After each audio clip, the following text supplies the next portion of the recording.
Welcome back. I'm Jeff Vaughn. And I'm Lena Wynn. Developing tonight, a military response from the U.S. after North Korea's latest missile test. Yeah, the launch also prompted tough talk today from the Secretary of State. KCAL9 political reporter Dave Bryan shows you the noticeable response from American and South Korean forces. Yes, coming from all over. And it looks right now like this missile launch may have been timed to really sock it to the Trump administration. This story is developing quickly at this hour. The Trump administration tonight confirming the claim by North Korea that the missile it launched Tuesday was in fact an intercontinental ballistic missile. And throwing fuel on the fire, North Korean dictator Kim Jong-un taunted the U.S. by declaring that the launch was a 4th of July gift for the Trump administration. It was a missile launch with a message. North Korea's nuclear attack arsenal is moving faster than anyone, including U.S. intelligence, ever imagined.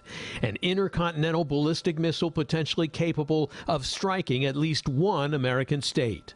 The missile only traveled about 600 miles because it was launched at an extremely high angle, rising about 1,500 miles. It flew for 37 minutes, long enough to be an intercontinental missile. And if it had been launched on a standard trajectory, it could have traveled about 4,000 miles. That means it could reach Alaska.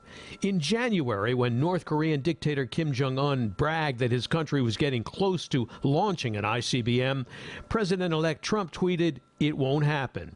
But he was wrong, and the Tuesday missile launch apparently took American intelligence agencies by surprise.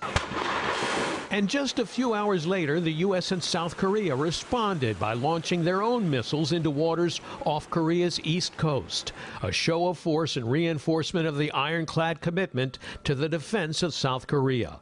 The missiles, by the way, are capable of delivering powerful warheads into North Korean territory.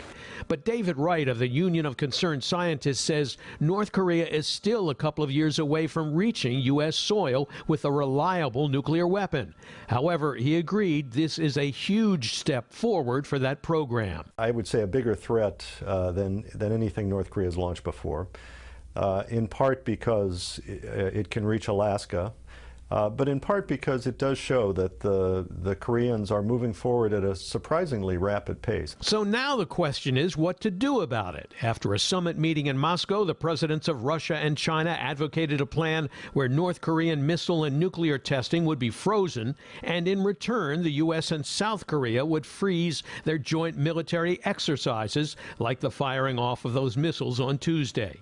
CBS News reports the Pentagon is working on military show of force options like long-range nuclear bomber flights over the Korean peninsula and increasing test firing of U.S. missiles based in South Korea. But one official said the options don't include any form of actual military strike against North Korea. Former U.S. Ambassador to the UN, Bill Richardson, who has been involved in past negotiations with North Korea, told the CBS Evening News he's not sure any of the options would actually work. There are two options right now, and they're all bad. There's public statements and diplomacy, and then there's a military strike option, which I don't think is realistic, untenable. It'll provoke a terrible war. I think in between there might be some additional pressures, a new approach that brings international pressure, not just the surrounding countries. With the G20 summit just a couple of days away, the debate is certain to heat up in Germany.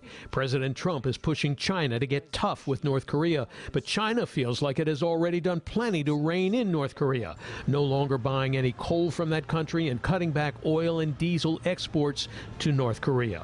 But Richardson, who's a Democrat, believes President Trump is doing the right thing by pressuring China. I think eventually we have to make a deal, but we need China, and China's not stepping up. And I think the president is right to jab them a little bit with these initiatives that stir them up, that stir the Chinese up. If they really want to help, they can do it. Now, the debate will move to the United Nations tomorrow after the U.S. pushed for an emergency meeting. That meeting is now scheduled to get underway tomorrow afternoon, and Ambassador Nikki Haley will present the U.S. case against North Korea. And tonight, Secretary of State Rex Tillerson said it will take global action to stop the global threat posed by North Korea. Tillerson says the U.S. would enact stronger measures against the North. The U.S., he declared, will never accept North Korea as a nuclear power. Lena, back to you. All right.